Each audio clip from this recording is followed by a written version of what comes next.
Welcome to today's episode of Simply Honest, the show where we give you an honest yet simple first impression of the latest games with a little bit of gameplay sprinkled in. I'm your host, NiccoSilverado, and today we are tackling Poppy's Playtime Chapter 4.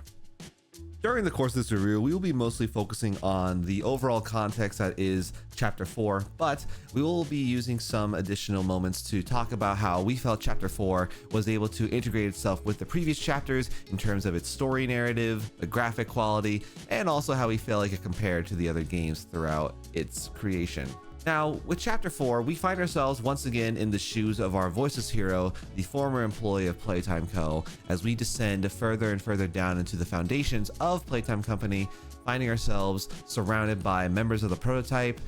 the deadly creatures known as the Critters, and even finding potential allies deep within the realms of Safe Haven. This story definitely takes a big involvement into the dark storytelling, as it includes a lot more involvements of the children who have been kidnapped. We learn a lot more about the creation of the toys and the other experiments, and we even get to discover a lot more interactions with a lot more NPCs and a lot more characters, as this chapter, in my personal opinion, includes more NPCs and more character names than all the other previous chapters. Some of my first initial impressions of the game was in a lot of ways given a great deal of excitement. I personally have been finding every single chapter has been an improvement from its predecessor, and I've been very excited to see how the narrative has evolved. And the overall design of the game is very fun, very interesting, and I feel like this personal chapter has been a big step up in regards to the amount of complexity, the amount of story that they have chosen to involve themselves with. They have also added a lot more mechanics, a lot more variety of puzzles, and I feel like Playtime Company and everything you see within the story and even the environment really grows and expands, but in a way that makes sense, or a way that you can discover and learn via the lore pieces. Now, during the course of this review, we did play this game during its opening week launch. With any game that happens to be of this size and magnitude, there always tends to be a fair amount of necessity of bug fixing and quality of life improvements.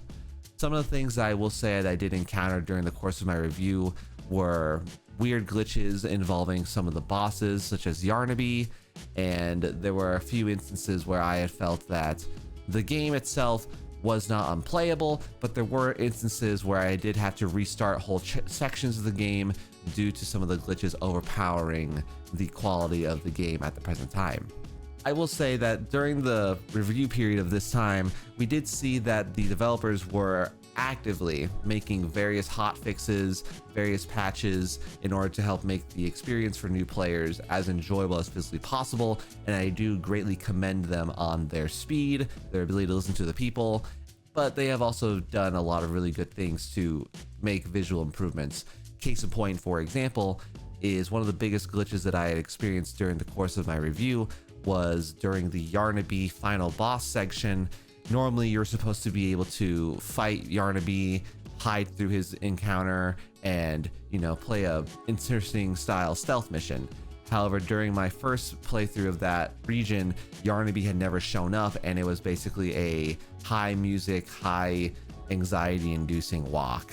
But after their initial hotfix, they had reintroduced Yarnaby correctly, and I was able to experience the boss fight as it was originally intended. Now, overall, when it comes to the experiences with the graphics of this game, I will say that in my personal opinion, I felt that Chapter 4 was a definite visual improvement, as I felt that the game engine that they choose to use for these games improves slightly every single time. They chose to incorporate various types of retextures, reskins of certain weapons that you use throughout the game in order to make the feel a lot more interesting, a lot more fun. And I felt that even though they did make a couple changes to some mechanics and including some new items here and there, the game itself does not stray far from its original premise, allowing the game to feel that the continuity, in my opinion, does keep itself together. Now, overall, one of the biggest things that Poppy's Playtime has in terms of its attraction to many new players is the overall story. The story of Poppy's Playtime starts all the way back from the realms of Chapter 1 and has continued all the way through up to Chapter 4. Now, in my personal opinion, this particular chapter had by far the most gripping story in regards to us learning so much more about the darker aspects of the game. We included a lot more decisions, a lot more NPCs, and they also included a lot more involvement with the life or death situations involving the NPCs, you the player, and also involving the villains as well. Now, I will say that in my personal opinions throughout my time with this game, I will say that one of the only, for lack of better words, negatives that I felt was in this game was the sheer amount of NPCs.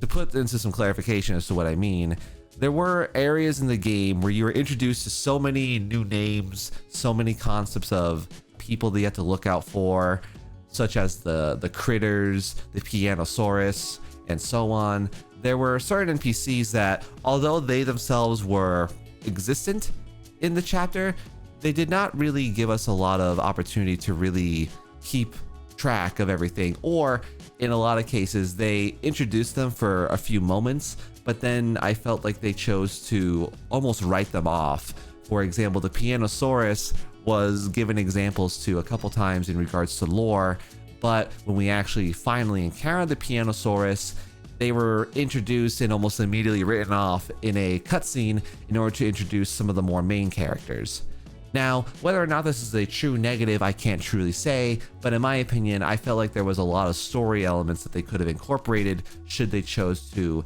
enhance and prolong the gameplay. But considering what we were given, there was a lot of fun aspects and a lot of fun character situations. Now, speaking of overall NPCs, one of the biggest things you'll find is that they keep overall 3 main NPCs as the main center focus of this particular story. You have obviously the prototype, as now it's becoming more and more involved physically within the story. You have Doughy the Doughman, who is the overall character mascot of this particular chapter, and the overall big bad known as the Doctor.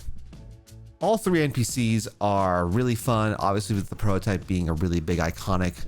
main bad for this entire game. They've done a really good job in regards to giving the 3 of them their fair amount of spotlights. Of course, when it comes to the overall difficulty of this particular chapter, I would say this one is a little bit more interesting, as in my personal opinion, the involvement of Catnap and the chapter 3 difficulty would be more on the slightly more difficult side, as there were a few boss situations that required some degree of skill. But at the end of the day, I feel like chapter 4 was definitely the most complex in regards to the involvement of the boss battles, to the involvement of the mechanics, and I do appreciate the complexity of each of these games, especially the fact that the complexity itself does tend to grow farther and farther as you progress through the various chapters, leading me to be very excited for the upcoming situations with chapter 5. Now, some of my predictions that I find within the overall series of this game is that I believe that chapter 4 is definitely hinting at us at the overall end of this potential series. At the time of this review, I would like to say that at the very least, I would assume that chapter 5 will most likely be the finale chapter, as they choose to involve various types of stories, various types of villains, and I predict that we'll have a very climactic situation, as the ending of this particular story was very interesting in involving who they chose to have as the true final villain, as well as introducing a segment of a teaser as to who we will have to deal with in the upcoming chapter 5. Now, some of my final thoughts in regards to the game is that, as I mentioned before, Poppy's Playtime Chapter 4 is definitely the most complex chapter out of all the entirety of the series, and they have definitely incorporated a lot of information, a lot of NPCs, and a lot of involvement this time around, which I feel like has enhanced the gameplay. Now, at the time of this review, there were a fair amount of quality of life glitches that I feel like they had to make a lot of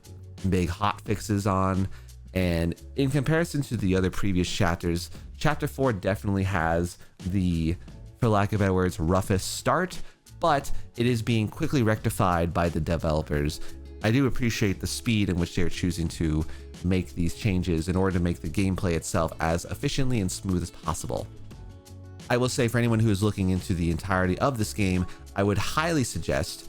taking a look at all the previous chapters, as this game is very dependent on the previous lore, the previous involvements. However, you are not required or dependent on playing the previous chapters, but I believe that if you want to have the best experience in regards to understanding previous events and also having a little bit more connection to certain characters, I do highly recommend checking everything and playing the entire game from chapter 1 all the way to chapter 4. As always though, if you guys did enjoy today's review, consider liking, subscribing, and let us know what other games you think we should play and do reviews on down in the comments section, as we will try our best to interact with them throughout our time doing multiple reviews. And in addition to that, feel free to let us know down in the comments section how you guys felt about the game personally, and how you guys felt about this particular review. But as always, I have been your host, NiccoSilverado. This has been the Simply Honest review of Poppy Playtime Chapter 4, and we'll see you guys all on the next video.